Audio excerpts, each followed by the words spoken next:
So in this next video, we're going to move on to the drawing parts where we're going to take the CAD models and create drawings. So task 1A1, produce at a scale of 1:1, elevation, plan, sectional end elevation through the cutting plane of the back casing, datasheet 2 part 1. So we need to make sure we pay attention to where that cutting plane is. As always, make sure that you orientate your drawings in the same way as the objects appear in the datasheets, and read through this really carefully. For example, information like your drawings must be complete within detail, appropriate dimensions for manufacturer and annotations. That's all really important that you don't miss out.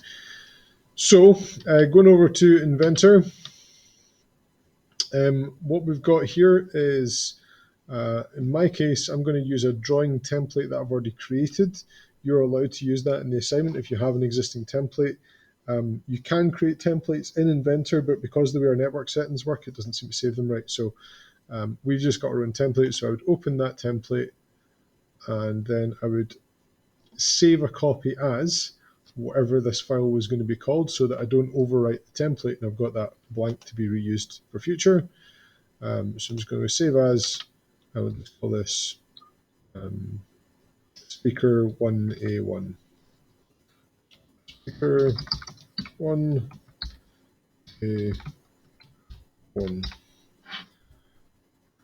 Put that in paragraph column. Yeah, that's fine. So now I've got my drawing. Incidentally, you can make additional sheets in the same drawing, which is fine if you want to keep all your work in one file. I actually tend, with the assignment, to advise that you use a separate file for each drawing, just in case the file corrupts. It means you're only going to lose one task's worth of work. You're not going to lose everything.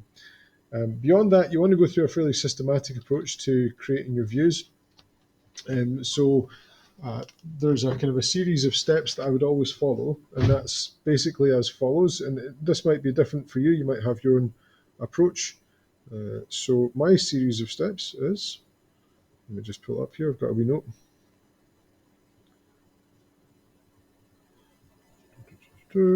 Just bear with me.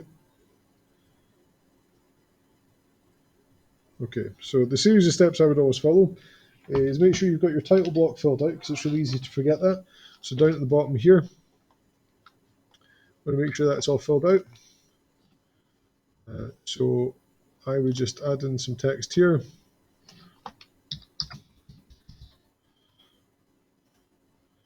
We need to edit the size of that, won't we? So let's just make that about 2. And then we're going to take that, and we can actually just copy and paste it, reuse it, so that we get the same size formatting. So just pop in rather info. This is not super interesting, so I'm just going to probably pause, and I'll come back to that when I finish my title block. So now that that's all been added in, we've got a couple of bits of information. So you want to have at least 4 pieces of information in your title block. 5, I suppose, including my third angle projection symbol, which I think I've actually nudged that to the side from. But bear in mind, you want to have your third angle projection in your exploded isometric. So if you're using a template, it's always a good idea to have at least 4 items, so that you'll meet all the, you usually need 4 for the marks in the assignment marking instructions. So having done that, we're ready to move on and actually place our views. So it's really important, as we said here, that we get the base view in the correct orientation. So if we have a look down at this part, basically all we're doing now is essentially replicating this view here. So we want the elevation. We're going to do our base view. Incidentally, I've made sure that the projection settings in this particular drawing are set to third angle. If you need to change that for yourself, if you go to Manage, Styles Editor, and then if you go to Default Standard up here in View Preferences, you can change it from first to third angle, because quite often it'll default to first. There's a bunch of other things you can choose to change in here, like your positions of the titles and so on and so forth, but you can look at that and figure it out yourself. So that's already done. So we'll place our base view, make sure that it's orientated the right way up, so we can see that's the right way up. And the instructions require hidden detail, so we want to keep hidden detail, and it specifies in the instructions that we have to have a scale of 1:1. So we're going to place our base view. Now, having placed our base view, we can project views from it. So we need a plan, and we need a sectional end elevation. So we've got our plan here, and to create our section view, we're going to click on the section tool, click on the view, and then identify where it needs to cut through. In this case, it's through the center. Okay, well, it's not actually through the center, sorry, it's just through that leftmost pillar here. So we want to just try and pick up the center line of that somehow, so that we get our cutting plane where we want it to be. And down here, you'll see that it lets us pick up a center point there. So we're not going to actually click there, we just want to hover over it to get the trace line. And when we've got that trace line, you can zoom out so that you can start your section cutting plane outside. So click once outside your view. Try and not to ever click on an actual point. Just click in this empty space, it doesn't constrain the ends of your line. So you click your 2 points to define the start and end, and right click, continue. And that will allow you to place your section view. And what we're going to do here is just move them out of the way a little bit, and it's really important to grab your cutting plane, your line that represents your cutting plane, and drag that out so that it's not overlapping the actual edges of the drawing. This is where you'd want to tidy up the position of your views, so just kind of try and arrange them so that you've got a space around them to add dimensions appropriately, add your titles, and then you can go in, edit your titles. So we can just highlight all that stuff and change it to just say plan. There's another way that you can change the view titles, and that's in the actual, what I'm trying to say, that's in the options when you're creating the view, but we don't need to worry about that.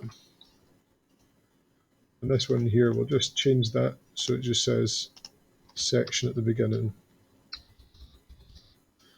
We don't need the scale represented here because it's represented in the title block, so that's not necessary. So we've got our titles on our views, we've got our cutting plane, we've got basically all of our views that we need.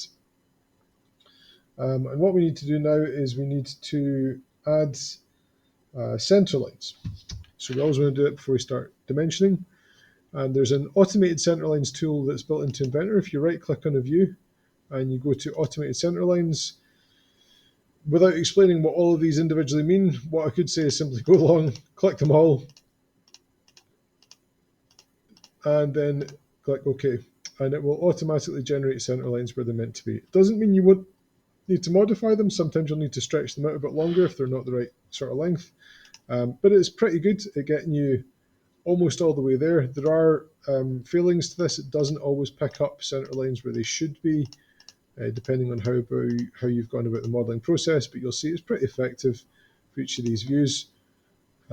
So if you do that, if you understand where center lines should be, which you should at this stage, you should go back over and look at it manually. Check that the center lines appear in your views as they do in the datasheet, because that's kind of a bit of a clue here. You'll see center lines shown in the datasheet where you should have your center lines. So just go through and check that. But basically, that's our center lines done. And all we need to do now to finish that off is to add dimensions and make sure that those dimensions are done in such a way that the leader lines, or the extension lines, should I say, don't miss their gaps. They need to be placed in the correct places. So we go and look at our view here. We just work our way around systematically. Okay, so if you've got the sheet in front of you, actually tick them off manually, like highlight them as you're going through it. In my case, I'm just going to work through systematically from the top left and round. So we're going to start with that distance of 3 there. So shortcut D, and we're going to click on that point, and we're going to click on that point there, the center. And by doing so, must have not clicked it, try again. We want that point there. Oh, it's not letting me pick it up, try again. One more go. This point here, this point here. We want to click there because if we click the outside edge, then we'll make sure that we get that little gap that we want.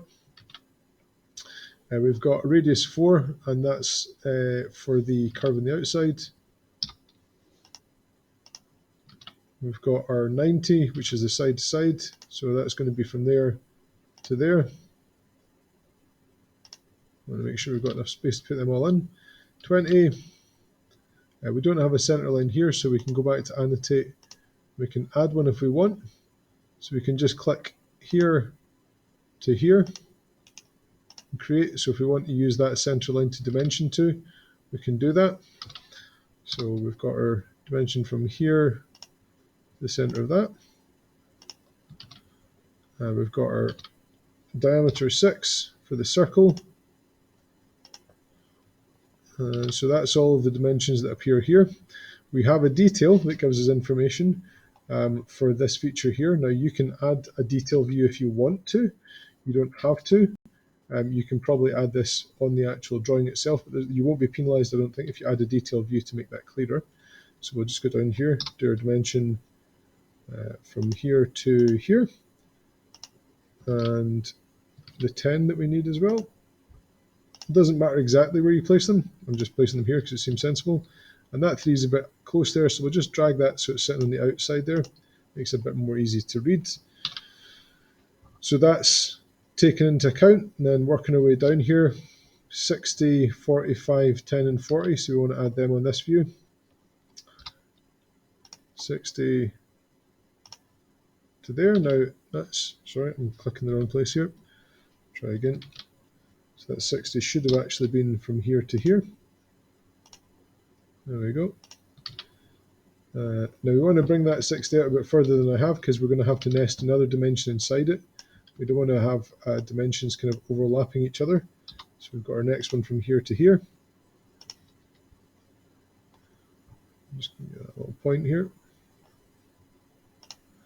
I have to go from there to there. Try. There we go. So that distance is coming up as 8.85. And the reason for that is because of the way that we did the offset before. I think that was actually from recollection.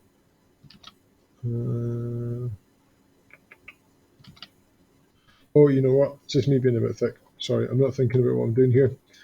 Because this is a section view, not the end elevation, we can't actually represent the size of that feature there.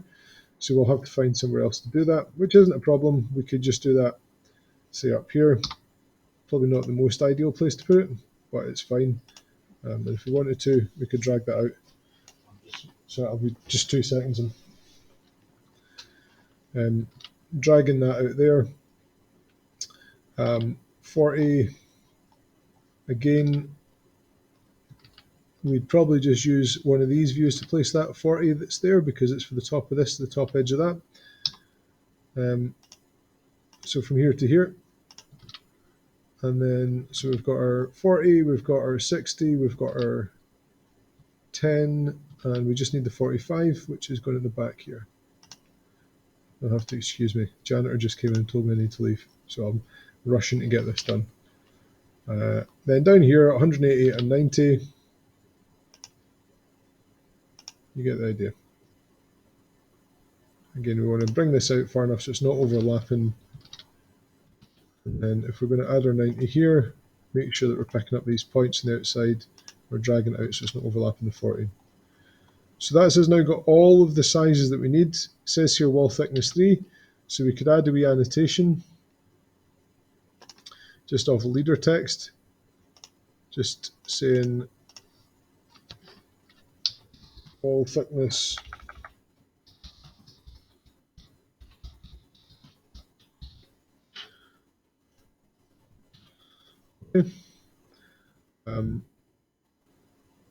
and looking over the view here, can be pretty confident at that stage we've got everything we need. So that part of the task is done. On to the next one.